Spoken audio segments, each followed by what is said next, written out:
And welcome aboard the brand new week, brand new Monday. The last one, no, it's not the last one. There's another Monday left in May, it being next Monday, the 31st. However, next Monday, the 31st, is a bank holiday in both Britain and the US.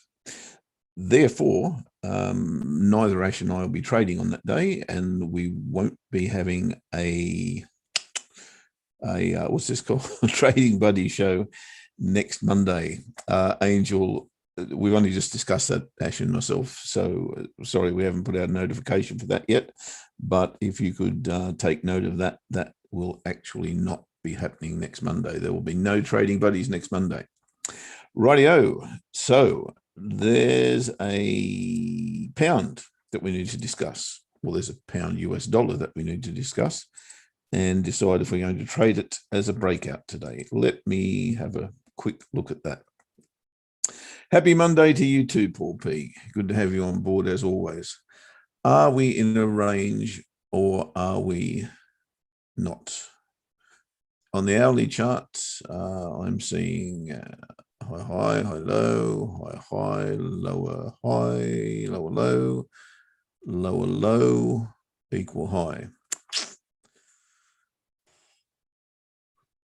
I don't want to trade that range. That range, 2-day range we're talking about, is there to there, 100 pips, pretty much bang on the knocker, eh?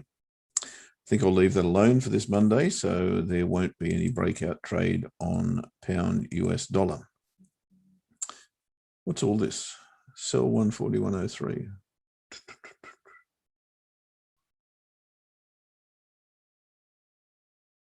It's an old one, eh? Sorry, I was just trying to work out what that was doing there. I lost everything yesterday. My whole thing crashed. And it's very frustrating when that happens because, hey, Scalper Joe, how you doing, mate? You lose everything. You lose all your profile settings, etc. And that's exactly what happened to me. And I've only just noticed that in the last 10 minutes or so. So I'm in a bit of a scramble here. But what I can do is update the trades that we are in. I believe I can do that anyway. Aussie CAD, the star performer, is still going strong. We keep getting lower lows, which is fantastic. And I've moved my stop loss. I think I'll leave it there for now. Stop loss is currently at what? 94.50. 94.50 something. 94.50, I think it's 8. It's thereabouts anyway. Important part about this is it's above these lows, and of course it's also above last week's weekly pivot. Monthly pivot won't move down till next week. When that's the case, we may look to trail this a little bit further, tighten up the stops again. But for now, absolutely nothing to do. We are what, 309 pips or 7 or 8 pips to the good off a risk. What was our risk on this? 68.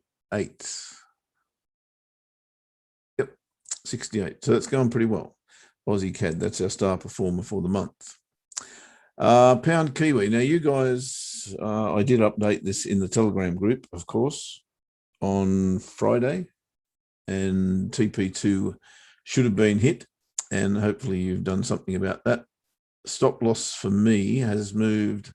I haven't got it on this account, but 196.57 is where my trailing stop is. Maybe we could sneak that down onto the weekly pivot. That's exactly what we will do. I didn't know the weekly pivot was there when I did that. So let's sneak it down to just under DS2. There might be a good idea. 196.20. 196.20 will be the stop loss, trailing stop on pound Kiwi. Now, I had it. Go on, move. There you go. Now, on the other side of that, well, same side of it really, we haven't been triggered on the monthly, which is of course, is trading that bar there. And that's a stop loss on that entry here. Haven't been triggered on that. That may happen this week, may not. We maybe go into retracement stage and miss out on that entry. But I do believe it's coming. Pound CAD. Now, Pound CAD was interesting, did we not? Yeah, we had a long on this last week as well. And we got a TP1, I think. Can't remember. Break-even trade for me anyway. Because I closed the trade when I missed TP1, that's right. So that's all the good for our longer term trade, of course, which is now safe. We've taken TP1, but we really need to get a wriggle on here. Otherwise, this is just going to stay in range. And if that's the case, obviously we can trade the range, which we'll attempt to do. Now, Euro Pound, we are at risk on Euro Pound, or I am. Anyway, I don't know if you guys have taken TP1. Entered on this bar here. It looked for all intents and purposes on Friday as though we were going to get a TP1, but it quickly reversed. I don't know what's going on there. Ash may have some information on that, but I'm holding the position. Actually, it expired, didn't it? And I replaced the order on Friday, that's right, and didn't get a TP1. So that's at risk at the moment, Euro Pound, just above break even there. Aussie Yen. Aussie Yen, TP1 on that, so we're free trading that one as well, and nothing to do here. Just wait and see if the monthly pivot either A, goes away, maybe down here somewhere, which it probably will next week at some stage, depending on what happens, of course, or price actually breaks through there. We'll see. We'll see how that works out. Again, it's a free trade, so no drama there. Euro CAD. We traded this bar here last week because Gyra found that order, and we did place it. We got TP1, TP2, can't remember. Oh, no, I didn't take TP2. I just moved my stops up. That's right. Moved my stops up to a safe place, and I think that was plus 60, which is exactly what the risk was on the trade. So we took TP1, whatever that was. I'll have to go back and have a look at it. TP1 was at, no, I'd have to go back and have a look. I haven't got it on my sheet there. So we took TP1 and we moved our stop loss exactly the same risk that we took into the trade. So good winning trade, Gyra, well spotted, well done. Now this week, I really struggled to find any key reversals that meant anything to me. And therefore, I came up with the following. Missed out of Pound Kiwi on the trade taken. Okay. That's sad, Subra, but there's always more, mate. It's just another one. Where was I with this one? Okay, Euro Swissy. So with Euro Swissy, my bias is long after a bounce off the bottom of this range. Where the bottom of that range is problematic. Because if you take the highs here, we're getting close to that confluence area. We've had resistance here, support here, and resistance here. But if you sneak it down a little bit further, which also makes sense, probably into that zone where it's been support here, still support through here, resistance, resistance, resistance, resistance. If you take that into consideration, then we're still headed south. So this is a little bit tricky. So I need to watch this area very, very closely. We are at a support level, just recent support. Having a little bit of a rally this morning so far. Daily pivot looks interesting, maybe for a short. And I think that's still on, really, frankly, but not that keen either. Really not that keen at these levels. So I'm looking for a turnaround here. If it does turn around, start giving me higher lows, then maybe we can trade this up to here. But it really does have a big question mark on it. Have we gone low enough? The reason it is of interest to me really is because of this bar. Wow. That's a big one, guys. That's a big rejection bar. And it's also a big key reversal bar. So I'm expecting that we may even consolidate here or get that little bit of a relief rally, as I said. But this does look to have more downside in it. I've got to say, looking at that bar. So maybe that level there, 108.62, as I've got it, is the level rather than the one just above us, which I pointed out earlier, which was the top of this bar.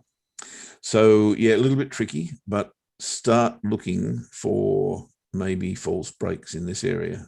But they're going to come at a bit of a surprise to the market, really, because that candle on Friday is massive. Last week is absolutely massive, and it reeks of further downside. Dolly Yen, also having a look at Dolly Yen. Reason for that, of course, it is a key reversal bar. Now, on the daily from Friday, it is worse. Well, I say worse because I hate trading Dolly Yen, but it is the key reversal bar from the week before, and then an inside bar. Wow. That suggests to me that I need to trade that bar there, last week's candle, which is enter here, stop loss here, trade straight into the high. Gee, I'm not a fan. I've got to say, I'm really not a fan. But if it does show signs of going there on the smaller time frames, then I'm probably going to have a look at it. I think it's the first key reversal bar followed by an inside bar on a weekly chart that I have not traded, but for some long time. But I'm not going to. I will be, however, looking for that on smaller time frames to take us into a position where that could trigger. Aussie Kiwi, the reason I'm looking at Aussie Kiwi is not so much because I see key reversals anywhere, because I don't, but the daily chart's telling me that this trend line is pretty powerful, and price hasn't been able to breach it in any way, shape. Well, it did there, but every time it's got there, it's given us a false break. And maybe this is just another one of those times. I can't see a trade there right now, but it is certainly on my watch list. Maybe a break and retest, monthly pivot here, daily pivot here. That's all happening as well, or another false break of support. Maybe the way to go on Aussie Kiwi for the week. And the other one is Euro Kiwi, because it's so obvious that we are at the top of the range. I was actually considering trading that bar as a false break, but I don't think there's much reward in it, because you've got to consider that the monthly pivot's there. But we are now back inside the range, so I'm looking for lower highs. Today, I don't see that right now, but there's a little bit of a double top sitting there on a 4-hour chart. I think if we got down here, in particular to the weekly pivot that I just mentioned, and came back into this area, gave me the lower high, then that would be my trigger to go short on Euro Kiwi. All right, guys, we are up to date. So let's say g'day to Ash. G'day, mate. Hello, mate. How you doing? How's everybody in the room? Yeah, nobody's complained so far, so that's a good start. Yeah, well, I think we're gonna start the week like we did last week and attempt to enter the FTSE. Whether it's a winner or not, I don't know, but I'm gonna give you guys a trade anyway. Happy days. Where are we at? Worked last week.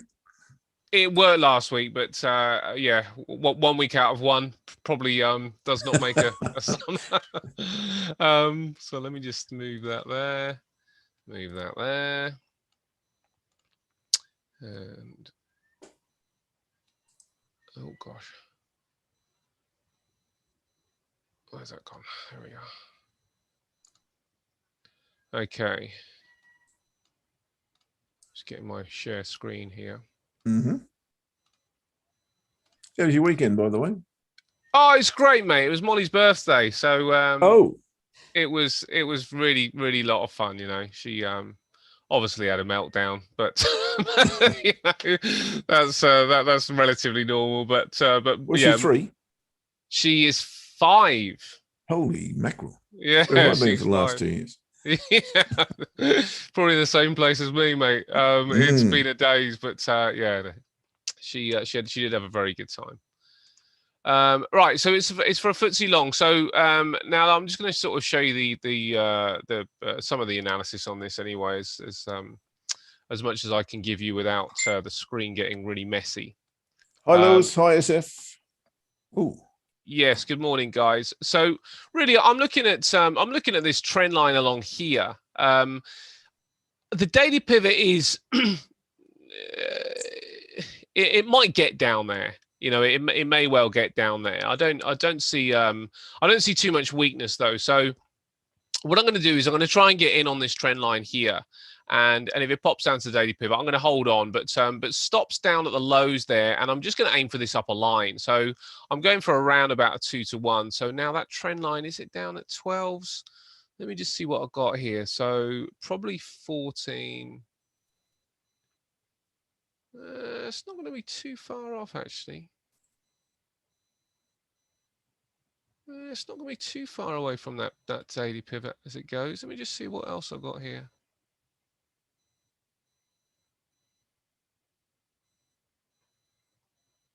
Now, the reason I'm kind of questioning it on here is that these are different to the futures, and it's the futures chart that I do my analysis on. But because you guys don't have futures on Fusion, I try and give you the levels off something you can actually trade. Do you know? I'm not going to I am not going to get too aggressive on this one, mate. Just because we are near the high, I think we're going to this high before we come down, but I'm not going to get too aggressive. So I'm gonna put it down nearer the pivot. So 7. What's that? That's 3 down. So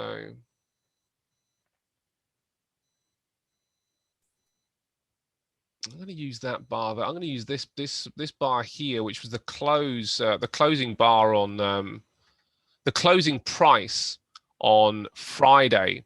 So 7003 is the low. So I'm going to put in at 7005 for my entry.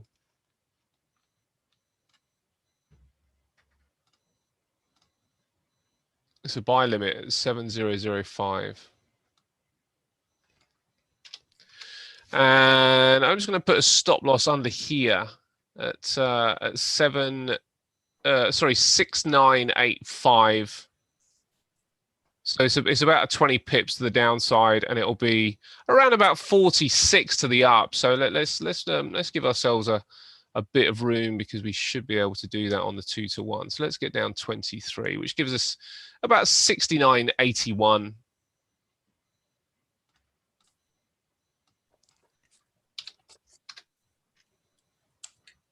Uh, 69.82 in actual fact. So we've got entry at 7005, so 7005. We've got stop loss at 7982. Okay. And I'm going to write this here for you guys. You see a short with price now at a high in resistance H1 and H4. Oh, sorry, mate. Yeah. Okay, to buy limit. Well, you know, it's one of those things, isn't it? I think it will depend on the time frame you're looking at. I mean, I'm not aiming for much here. And I know you're quite bearish on the FTSE, and I suppose in some respects I am too, but I just don't see it happening just yet. But the market is full of different opinions. Otherwise, we wouldn't have a market at all. So I'm not saying I'm right. I'm just saying that this is what I see, and this is what I'm going to trade. So 7005 is the entry with a stop loss at 69.82 and a take profit at these highs here, which I will have a look at what that is.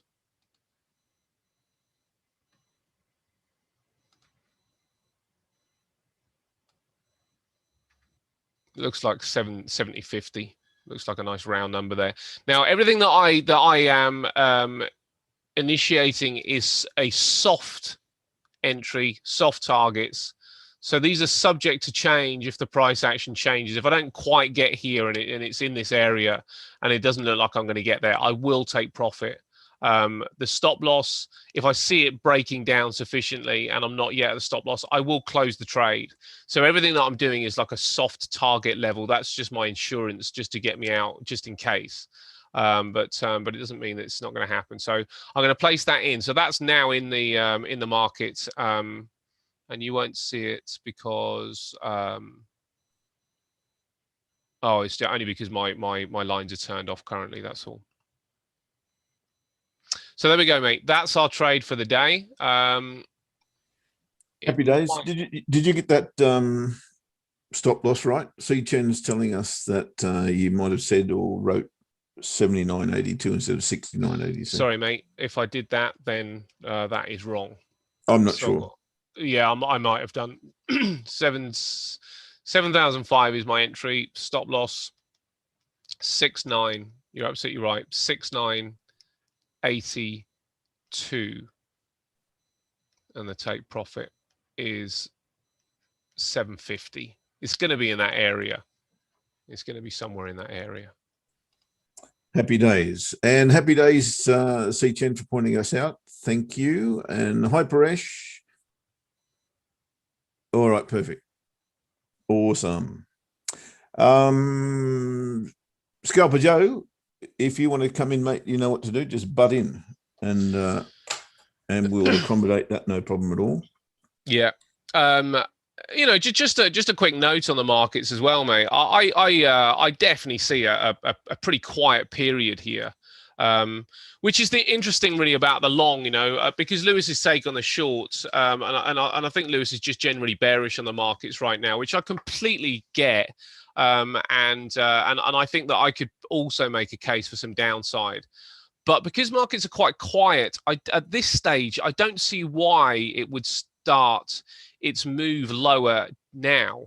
I think that there's been enough out there to sort of like, you know, cause some turbulence and make us sort of like think, okay, well, you know, things could be. I'm probably gonna have to put in an order above this level as well, actually, just in case it starts popping up. I will enter long here, guys, if the market starts taking out this high, and I'll aim for that same target. I'll probably enter the stop losses differently, but the reason I'm disclosing this is because I do think we're going to this level, so I'm happy to get in at some point. I think. The way this is looking, I'm not sure if it's going to come down to the 7,005, but it might. But I might just scalp a little bit to the upside. We'll see if that comes to fruition. Then I'll manage my stops. Anyway, so yeah, I just don't see it yet, mate. I think, you know, we've got bank holidays today in Europe. We've got bank holidays next week in the UK. Incidentally, the show won't be on next Monday because there is a bank holiday in the UK and the US. So yeah, I did mention it. So you mentioned it, yeah. So there's no point in us being here in many respects, because I tend to trade the UK equity, which will be closed, and Jeff will be pulling teeth because there will be nothing for him to do really either, because I suspect markets will be quite quiet. Now after that, that's when we start to get some meat on the bones again. So let's just quickly talk about some drivers that might start to shift our focus lower rather than higher, and look at the news events that you guys need to watch. So this is what we got today, like literally nothing going on. Bank holiday in Switzerland, bank holiday in France, bank holiday in Germany, and also bank holiday in Canada, which I think is quite random in some respects. I'm surprised that Canada and the US aren't kind of in. What's Europe celebrating or not? I don't know, mate. I don't know. Well, click on the box. Oh, sorry. Then I will know. Swiss banks are closed to observe. Oh, Whit Monday. Whit Monday. Really? Yeah, Whit Monday. I think that I should probably be an A. Sorry, I'm thinking of school terms. So, Swiss banks will be closed to observe what Monday, because we don't know. I don't know what that means. I'm sure it means something. Well, we've got actually a Whit Sunday here.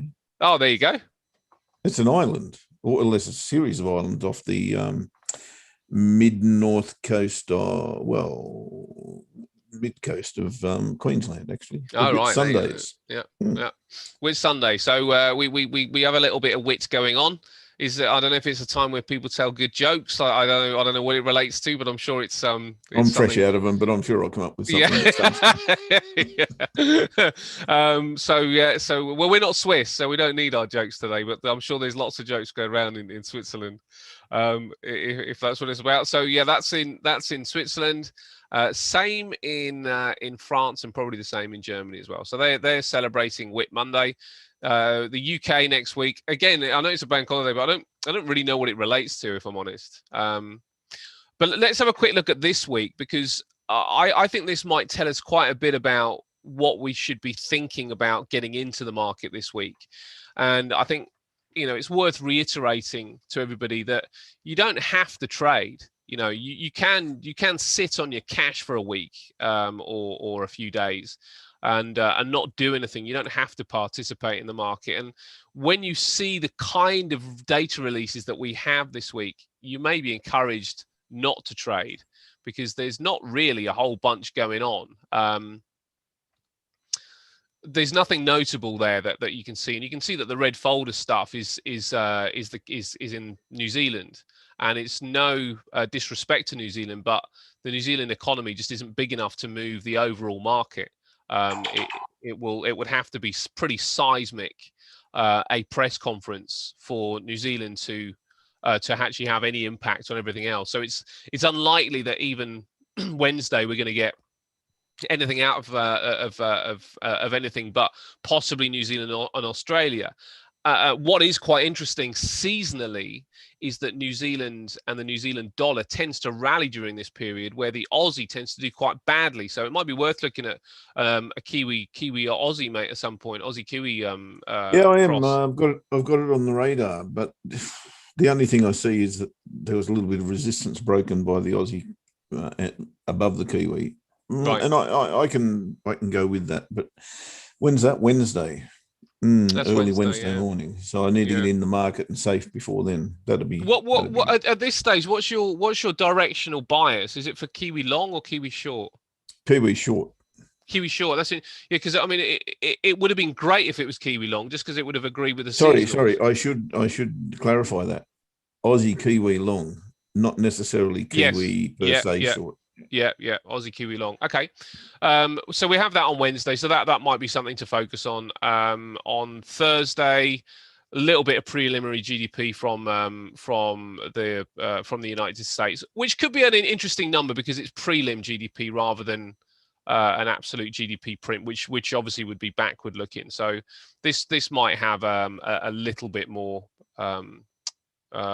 significance. I don't know. Unemployment claims always going to have to be closely watched, but again, nothing major. And then core PCE price index, which again has to be watched currently, I think, a bit more closely, because we are, the big talk is about inflation, so we need to be focused on any inflation print to see what it's going to give us. But it's really next week that things start to be a bit more significant. Obviously, we've mentioned that there's a bank holiday in the United Kingdom and there's a bank holiday in the United States on Monday. But on Tuesday, this is when things start happening. We got a cash rate in Australia. We got the OPEC meetings also on Tuesday. ISM manufacturing PMIs from the States as well on Tuesday. So it really does kind of like start to pick up a bit more significantly. GDP quarter on quarter from Australia, I don't think it's going to be that significant. Crude oil inventories again on Thursday, is that? Monetary policy hearings from the United Kingdom. And then finally on Friday, there is another kind of slew of data. Average earnings going to be very closely watched, non-farm and the unemployment rate from the United States. It's really next week, mate, which means that anybody that is thinking, shall I put the gun in the holster for the week, would probably be, I think that they wouldn't be making the worst choice. Unless you really see something that you feel comfortable with, then I think it's okay not to trade this week. I don't think there's going to be any missed opportunities per se on this week. And look, from last week, absolutely nothing was showing apart from Dolly Yen, which concerns me. But, chances are it'll move. And if it does, then most everything will move as well. Yeah. I see that maybe being another inside bar, though. And that's kind of goes along with what you were just saying. So I found it very difficult yesterday to get interested in anything, frankly. And Aussie Kiwi, Euro Kiwi were the only two that were really showing me the ranges that I can see trades coming from. That big reversal on Euro Swissy last week was quite amazing. If you have a look at that bar. So that kind of suggests a little bit of downside before upside. Maybe I'm focused there as well on Euro Swissy a little bit, but yeah, found it very, very difficult to get anything that means something that I'm normally looking for. So yeah, I'm going to struggle. Well, I think so, and this is when I'm looking at the broader market as well. Obviously, the crypto space has been fascinating recently, and it's really interesting. Has it bottomed out yet? I'm not 100% sure, actually. I wasn't convinced last week, and it did dip over the weekend. Right now, it may well bottom out here. What I think is quite interesting about this crypto market now is that what happened, obviously, that everybody knows that it got into overbought, an overbought situation and scenario, and it was inevitably going to show on the indicators when you get the kind of moves that we had over a very short period of time, relatively speaking, that things were going to get to an overbought condition. What's really happened now is that we've got an area that could hold up, but we still have indicators that are overbought. So that suggests one of two things can happen. Either, well, I suppose one of three things really. We either go back to the crazy overbought scenario, and the indicators don't get a chance to unwind, or it bubbles here for a while and does a bit of this and just allows those indicators to unwind. Because if you look at an RSI, for example, which has got this 50% line here, currently on a monthly chart, it's kind of right up here in embedded kind of embedded territory up here, and it's better when it's down nearer the 50% line to kind of give people a bit of confidence that it's got some room to go. Momentum's still got some room to go, and it's not there. But if it does a bit of this, then it can unwind and come down here without this price having to collapse to bring it down here. So as I say, one of two things will probably happen. It will either collapse and bring the indicators down, or it will unwind here just by messing about here for a few months. Actually, it's possible we might get at least a month and a half of pretty much no movement with the crypto space, or we collapse. Or, as I say, obviously option three is that it does that and the indicators don't get a chance to unwind. Less likely though after seeing this. Because there's obviously a little bit of kind of flushing out going on. And it's really interesting because a lot of crypto commentators are saying that it's the retail guys getting out, the whales are still holding, the big guns and institutes are still holding, so it's time to get back in with this dip. But when you recognize that most of those people hold crypto, so it's not in their interest for it to crash, of course they need to say something that is going to be positive, and whether they're doing it purposefully or not, and I suspect a lot of them are just being as honest as they can be, but they do have skin in the game, so they're not going to be looking at this objectively currently. But if you do look at it objectively, there's no reason that the crypto space just starts to pick back up again. I think it could bubble around here for a while, which if it does, I think would be very healthy. So I think, Bitcoin's interesting. Ethereum's obviously interesting as well. But Ethereum could actually halve in price, some more before picking up. And if you look at the monthly chart, then you'll see that that this is the breakout price here at around about 1066, which isn't the price, but I'm going to say it is because it's a significant day for the UK. So it is indeed. Yeah, around about 1066 would be a great price to buy. But this monthly bar is looking in all sorts of trouble right now. So it really does need to recover somewhat in the next week or so, and it could well do. It might end up like a huge doji.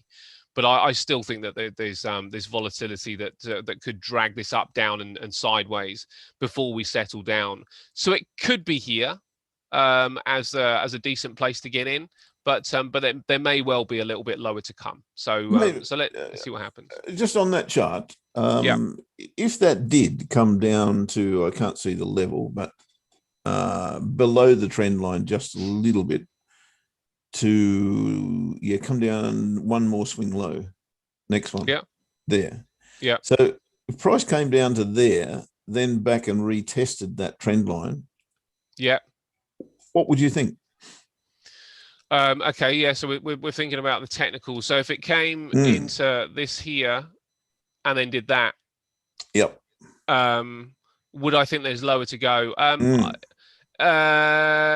Okay, so let's think about it on a technical basis. Well, well, because of what my eye always gets drawn towards, it would be it's a leading question. yeah, I see where you're at. Yeah, you'd kind of have to say that there would be this head and shoulders pattern down here that would suggest a bit lower. And if I was a pure technical trader, then I would be looking probably to say it's going to come down again and maybe take the short on, maybe just leave things where they are. I don't know. But yeah, it would suggest lower at that particular point for sure. Be a hell of a head. Be a hell of a head. Yeah, exactly. And I wonder whether we could even call it a head and shoulders, or whether it should become some sort of rocket. So because it would look like some sort of rocket launcher. But it would actually, if it's only come to here, then it would seems appropriate. Yeah, definitely appropriate with this stuff. But if it came to here and did that would probably meet my longer term potential projection of coming to the 1066, because that would leave us a very small relative measured move there, in honesty, considering the size of the head, which would lead us sort of like down to this area here, which actually, looking at a normal chart, would be around this gap. So it would actually be even more attractive. That would bring it right down to $750, $800. So yeah, I mean, do you know what I think needs to happen with crypto is that I think everybody can be a bit more patient now, because the problem was there's still the kind of FOMO that people, there is this fear of missing out while it's down here, and the crypto commentators are saying what a great price to get in, and they might be right, but it's not a great pattern to get in. So because we're not used to seeing tradable patterns on cryptos, because it's just been going boom and bang, we're almost not anticipating a tradable pattern. We're anticipating another big bang up or a big crash down. But my argument is that I think there's every chance we get one, because what I'm saying is for the indicators to unwind, then there needs to be a little bit of quiet, and a little bit maybe less exuberance in the crypto space. And why wouldn't we get a period like that? Because as you always say, that a trend is a roadmap to the next range. Well, we haven't had any ranges for a while, so why wouldn't we get one now? Would be my argument. This thing doesn't really trend though, does it? It just goes, as you say, kabang. Yeah, I guess it does. I mean, in respect of higher highs and higher lows, I suppose you've got to call it a trend, but gee whiz, it just moves like it does. And do you know what, mate? This is where I think charting analysis and a fundamental reason to buy something or to not have something almost start to part waves, because the technical analyst will want something clean and something that they can trade, whereas a fundamentalist will effectively go, is this thing worth this price? At this particular point in time, is it worth this price? I.e., is it going to become more valuable, or is it going to become devalued forever? Effectively, is it going to zero? And the fundamentalist in me says, well, there are enough cryptocurrencies out there that I'm really interested in, because I think it is a really interesting space to say, if I don't quite get the right pattern and weigh in, then fine, because what I will try and do is pick a price point, and when I've got my price point, that will be what I will settle on. Similar to really what I would do with a FTSE. Do I think it's going higher? Yes, I do. Am I going to get the best price point? I don't know, but what I'm going to do is put a limit order in and hope it comes and triggers me in. If it doesn't, it doesn't, and I've got my price point wrong, and I'll have to enter at the break of the high. If it does, awesome, I've managed to get it. But I'm not trading a technical pattern with that. I'm just trading what I think is the overall sentiment. But on that, mate, which is the other thing that I looked at this the other day, and I thought this was really interesting, and I'd like to get your take on this as well, because you're a Sure. student of this in your own way. So John, proud of you, mate. You're still hanging in there. Good stuff on Aussie Swissy. oh, good man. Yeah. I haven't got an Aussie Swissy chart, but that did well over Friday, I think, didn't it? Quite probably, mate. And I will have a look at it in a moment. I'm just distracted because I'm just bringing you something here. Yeah, you're right. Here you go. Now I probably can't see this that well because it's probably not big enough, is it? Can you see that? Okay. I can see you've got the sentiment cycle up. Yep. Yeah. So this is the market sentiment cycle for anybody that doesn't use the sentiment cycle. Actually, I might be able to get a slightly better one. This one might be slightly better. This is the sentiment cycle. And if we start here, then it leads us into this point. So let's do that. So this is a trouncing for whatever instrument you are talking about, and then the confidence starts coming back. Now I think this is really interesting. This is the confidence starts coming back. Then you get the aversion. Then you get this move to the upside, a big parabolic move to the upside, and then that leads us here. We buy the dip. Over enthusiasm, and then kabang, down again. Now I was looking at the sentiment cycle in regards to Bitcoin, which I thought was actually really interesting, because I should probably almost put it on next to it. Let me just see if I can get this done here properly. This is I think it's here. So let me see if I can bring this in so we can have a look at it together. You can certainly see it there. Yeah, so what I want to do is I just want to oops. This has not worked out very well at all. Where have you gone? You do mean to be on Ethereum, no, not Bitcoin? Do you know what? It's this one I need. Yeah. You want Bitcoin? Let's just get rid of that a second. That's it. That's what I want. I want to do this because what I'd like to do is see if I can bring this in next to it.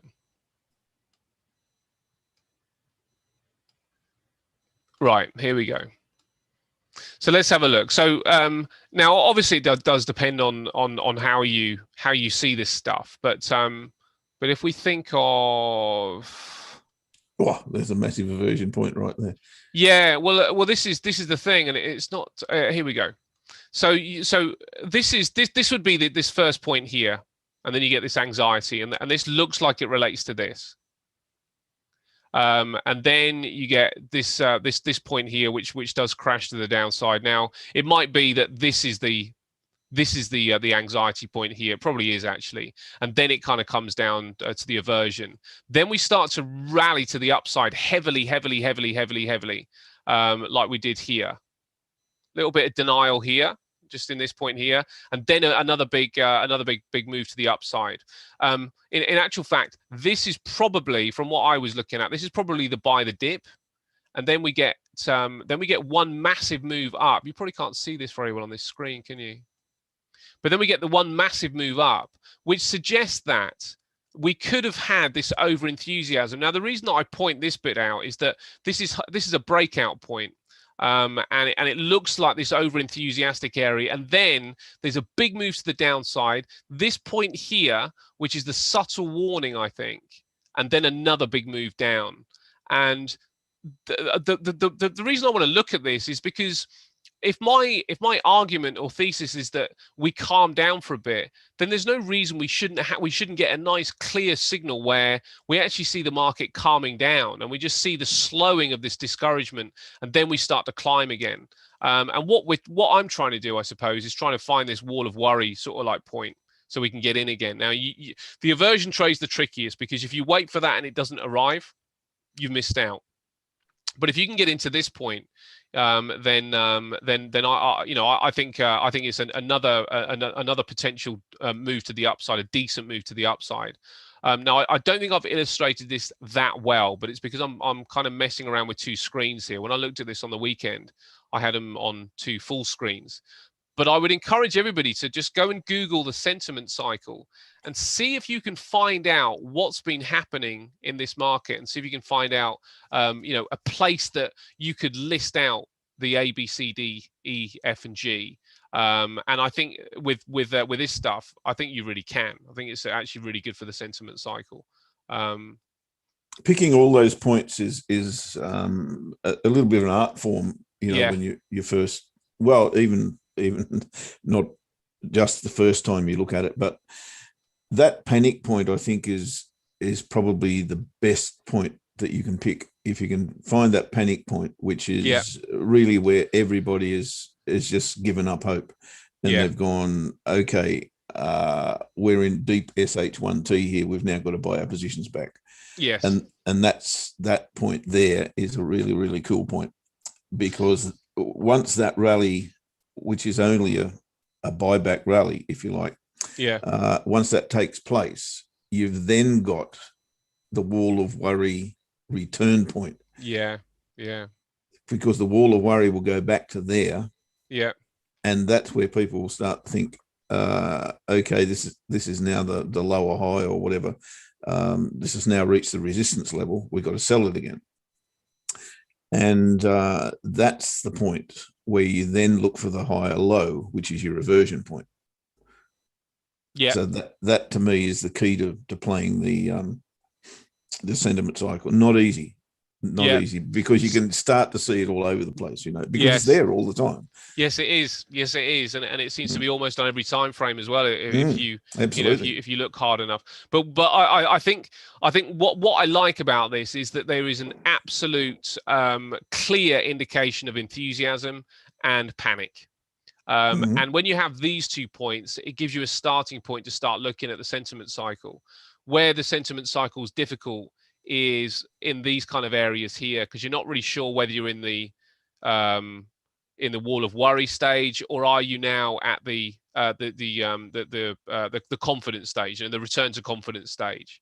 But this is really obvious. I think this is the most obvious kind of part of the sentiment cycle, which means that the rally at some point, the time to get some value in this is closer, certainly, than it was up here.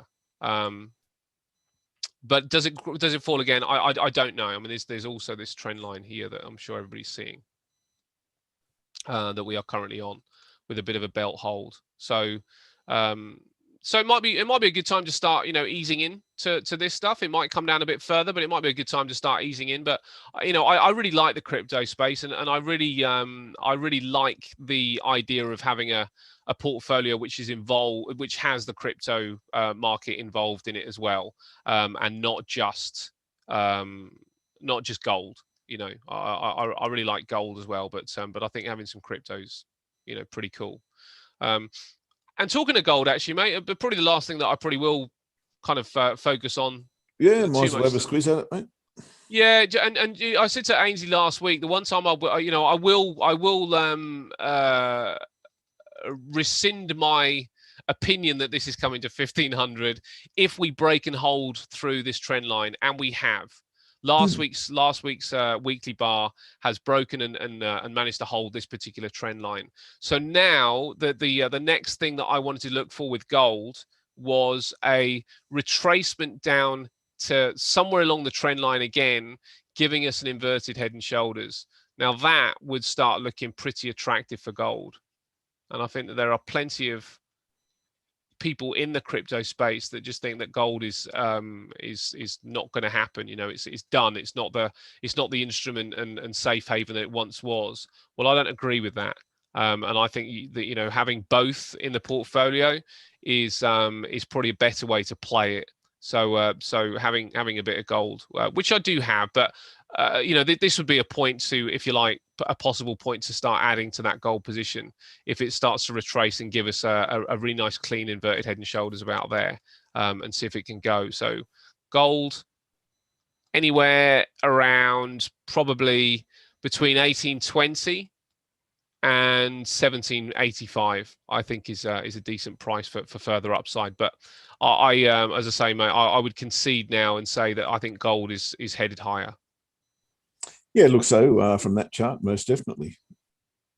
As you know, I don't trade gold, but if I were a gold trader, I'd be looking for exactly what you're looking for, a test of the trend line now, a retest of the trend line. Yeah. Because it has indeed not just broken it, it's smashed it, really, hasn't it? Yeah, I think so. I think it has. Showing intent. Yeah, it does show intent, and it gives us an idea of what's driving the market currently. And you know, I think we understand that what's driving the market is this inflation picture, which means those those PCE numbers are going to be very important to keep watching. And the data points just aren't. Not only are they quite light this week, but they don't even like hone in on the most important, probably the most important information that we need that we need right now, which is about inflation. So it's another reason that I think kind of keeping the gun in the holster might be the way to do it this week, rather than sort of getting too involved in anything longer term. Yeah, or just do what I'm probably going to do, and if I see ranges being reacted, or the top or bottom of ranges being reacted off, then I think that's probably the way I'll choose to go. I mean, be a range trader for the week. Yeah, well, I think we're okay in many respects, because we are looking for shorter term timeframes. But I guess, I mean, for people that are looking for longer term timeframes, it might be a bit trickier. I don't know. I'm not sure if there's going to be enough information to get a clear picture of direction. Yeah, or you get things like what's happening on the euro at the moment. Makes it's just frustrating when it happens. And when you're done, I'll show you what I mean. Yeah, I am done, mate. Yeah, let's have a look. Okay, the euro versus the US dollar. There.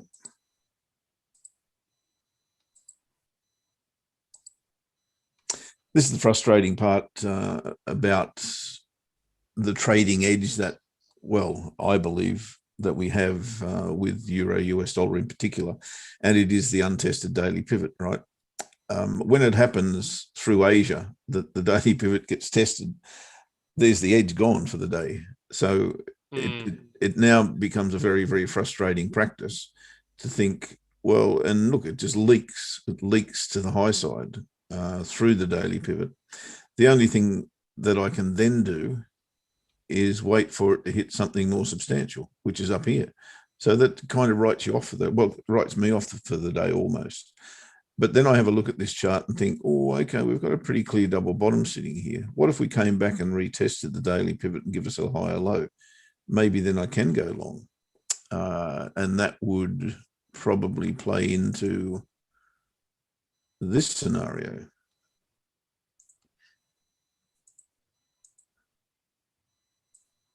Where we've now got a clear range that's formed, in my opinion anyway. So that makes sense to me. You know, if we do come down here and put in a higher low, then there's absolutely no reason why I can't trade this back to the top of the range. So that's kind of where I'm at now.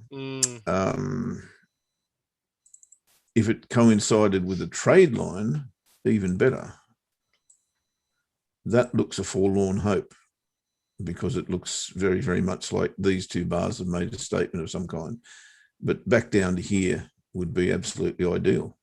We could then go long. But we may already have had it, you know, higher high, higher low, another higher low, then through. So, yeah. If you were trading, just to go backwards in time, and I don't do this, but I'm just giving you a for example, eminently tradable. This is what we look for all the time. And those of you who have probably traded with me now for the last few weeks will recognize that candle pattern right there. It's a slingshot candle pattern. Entry there, take profit there, away you go. Job done for the day. This needs to happen a lot later, so we can actually take advantage of it. And that's exactly what I'm talking about. When you've got that scenario where you've got an untested daily pivot, you're coming off the bottom of a range, and you've been given the setup that you need. You've got to close above the weekly pivot and then a drop back below it. That's what we don't die for it, but that's what we're looking for every single day of the week. When that's untested, it gives you a really, really good shot at it. But you'd have to be, well, what's that? 1, 2, 3, 3 hours into the day, and that's just not my time to trade, unfortunately. And that's why I say it's the frustrating part. Oftentimes you'll find that if Asia moves, then London will do not very little. London will do very little, and maybe the US will pick up again. That doesn't look to be the case today. That looks to be pretty much a continuation of what this gave us. So I reckon the euro's going up to here. Maybe not today. And it is interesting, isn't it, mate? Because actually, with the bank holiday in Europe, then there's a lack of liquidity, which actually does mean that the market can be just a bit more volatile and go up there without too many looks back again. Yeah, well, if it gives me a look back, I'll consider it. But at this point in time, it's a no for me. The one that I am keen to trade is Aussie Kiwi, but that's now also looking quite a forlorn hope. Why? Well, look at price. It's all over the shop like a mad woman's. And it gapped down substantially today. I don't know what that's all about, frankly. That's no news in Australia? Not that I'm aware of. There's a bit of COVID about, but, a bit of COVID about in Australia is like, 2 cases or something. It's no big deal. Well, it's a big deal for those who've got it, of course, but I don't want to make light of it, but that's a fairly substantial gap given the context. So yeah, maybe I'm not even going to get that look in on Aussie Kiwi, but the further it goes down, of course, the better I'll like it. I just need a nice little trade line to pick up something, and right now there is zero that I can see. Maybe you guys can see something to trade. Oh, hang on. Hold the phone. This is not a legit trade line on the 30-minute chart, but something back above there would get me interested. Okay, it's not all over yet. Okay, so what I'm looking for is this candle to close where it is. That'll be good.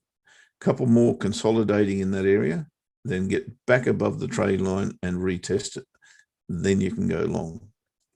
Being careful to take profit at these pivots, of course. Only partial profit, because I'm expecting that this will break out. We've already had and this is why I liked Aussie Kiwi, because we got, not for the first time, I've got to say, on the monthly pivot, and every time it's done it, it's gone back down. That's exactly what's happened again. I'm predicting that will not be the end of the monthly pivot, although we've only got a week to go. I think we will get back to here. Look at the daily pivot, up, up, up, up, up, up. So this. Would you consider shorting this, mate? Not at this level. But it's possible here, that it. Okay, so it could actually give you only because of what happened with those seasonal charts, The seasonal charts. Yeah, well, the seasonality is really strong for the Kiwi, and it's pretty weak for the Aussie. Yeah. Oh, okay. Cool. Yeah, which is interesting. I mean, well, that might save me some bacon. Well, it might do, and it's been a the COT data last week was quite bullish on Bitcoin, and we've seen what's happened to Bitcoin this week. Now, this week, the COT data is very, very negative on Bitcoin. Everybody got out. So now the problem with the COT data is it is lagging because it's reported on Tuesday and they're not released until Friday. So you don't really know what everybody's doing. But and I would have thought in a very volatile market, it probably is not the best thing to look for. And it's another layer along with seasonality. So I don't know. Is it possible that we do see that the Kiwi strengthen a little bit because of, and only into the end of the month? It's got a couple of weeks of upside, but it's quite aggressive upside. Yeah, the thing I liked was the close above the monthly pivot, rather. Second time it's done it this month. So I thought a higher low here does give us a shot at getting through that. And the trend line's holding pretty well, I've got to say. It is. Big head and shoulders there, though. There is, yeah, true. With an untested neckline, and you know, I wonder whether that might be something to watch out for. Yeah, look, you can make a case, can't you? Either way, I think. Yeah, I find the Aussie is literally on the edge of the cliff, and it's dug its fingernails in. And it feels like a couple of them are broken, to be graphic as possible. So I'm getting the picture. I just wonder when. I just wonder whether it is going to break down. The longer term picture for the Aussie looks like it's going to break down, but I don't know what the move is. You're right, John. It is slow, isn't it? The market is slow today, but in some respects, well, it usually indicates that there's some. Is it the calm before the storm? You know, there's something coming. I don't know what people are waiting for, but it appears that there is a little bit of waiting going on for something. Technically perfect off here, isn't it? Bang, bang, bang. It is. And if you look at the Aussie Yen is kind of similar. How are we doing? How are we doing in Aussie Yen? Oh, it's just we're still same thing. Around. Yeah, same thing, mate. It's got it's got its probably his right hand is still got maybe full fingernails, but I think the left hand is broken.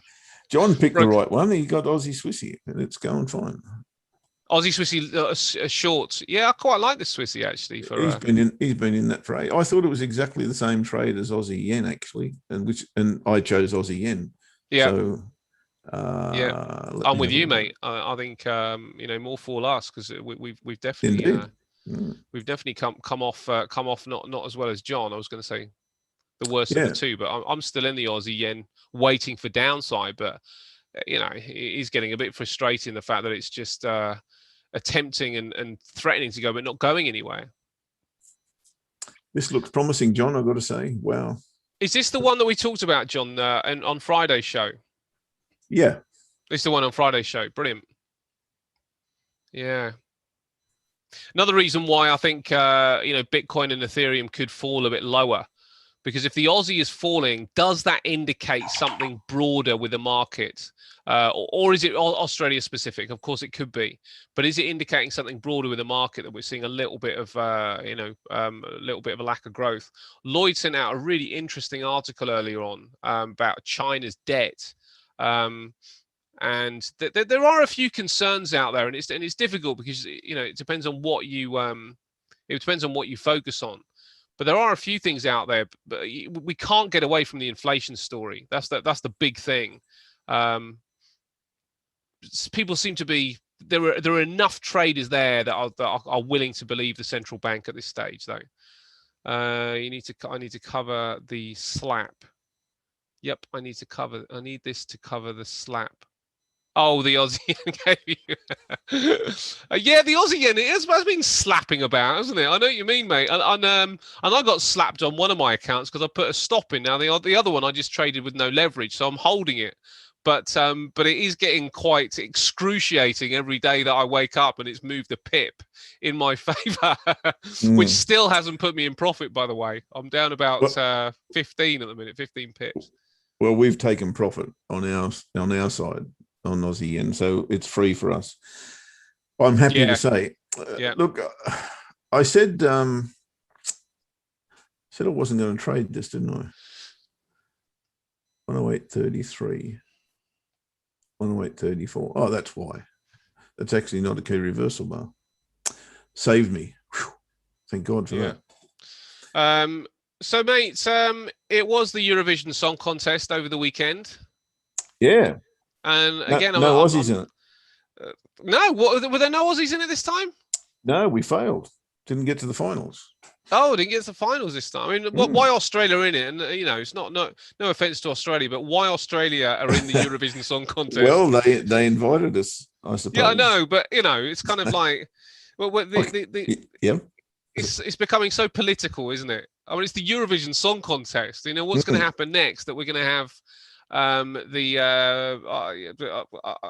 know. I can't think of an Australian football team. What's an Australian soccer team? Australian soccer team? They're called the Socceroos. Or No, you I mean don't mean the a team national. I within mean, the Australia? yeah. The Newcastle Jets. There you go. Yeah, so we'll have the Newcastle Jets in the Premier League. You know, it is almost as ridiculous as that to me. Purely political. Yeah, that would be interesting. That'll give a few teams a morale boost. A lot of jet lag. A lot of that, definitely. Yeah. All right, so I'm definitely ruling out Dolly Yen. Okay, it's not happening. Italy won anyway, incidentally. Oh, did they? Yeah. Was that the favourite? I don't know, actually, mate. It was because it was Molly's birthday weekend. I missed the whole Eurovision thing this year. And I guess I'll miss it every year from now on in. But I do like a bit of Eurovision. Oh, they get relegated, all right. They'd get belted, let me tell you. Really belted. So you look, I'm terribly uninteresting, mate, today. Euro pound's gone back to entry. I still like that for downside. Yeah. That's the only thing we've got at risk at the moment. Everything else is free trading, and really it's just a management situation for me at the moment, and I don't need to manage anything either. Well, I'm the same as you, mate. Boring. I'm gonna be looking for a FTSE long if I can get it. If I can get that 705, I will. I might have to move the entry up a little bit to the low of the last candle. But I'm gonna keep trying to get the FTSE long. Just for a little trade, small trade. For maybe 15 pips if it breaks the high, or if I get my entry, then I'll get the 25, and we'll get our 2-to-1. But aside from that, I'm with you. It looks quiet. We'll do it again tomorrow instead. See what happens. It's a very, very quiet week for news. So unless we get a shock, I suspect it might be like this for a few days. But we'll see. We'll see. Market comes back again tomorrow, of course. There are more traders in the market tomorrow because of the lack of a bank holiday. So maybe tomorrow's better. Not to want to put people off from the show. I was going to say, if you like the show, hit the like button. But you probably don't like the show much today because we haven't got the content that we need. Who won the Euro competition? Guess the Euro. I didn't guess it this week. Last week. Oh, the Euro. I don't know. Pick the Euro. Have a stab now then. What, the Euro? Okay, we'll be playing. Yeah, where's the Euro going to be? Okay, Euro by the end of the week. By Friday close, right? Mm-hmm. Okay. Let me have a look what my my prediction would be for the Euro. Ooh. Let's have a look. Ooh, I'm going to say, I am going to say 1.2085. Yeah, I'm not sure.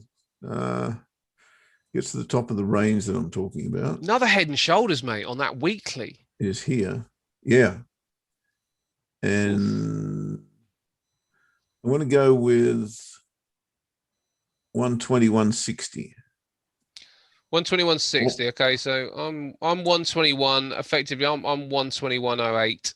I'm 121.01. 121.01. You're 121.60. All right. All right. Let's note these down then, mate. Well, actually, we're not going to note them down because I won't see you Friday anyway. So. No, but we can report on it next Monday. Next Monday. All right. Well, I'm going. When there's a quiet market. No, we won't be here next Monday. Won't be here next Monday, so I'm not going to bother writing it down. So what a waste of time that was.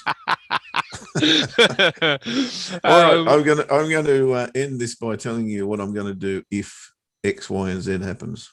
Go on. And it's going to be Euro dollar and Aussie Kiwi. Euro dollar, it's got to come back to here. If it comes back to here and gives me a higher low, then I'm in. I'm going to trade it up to here.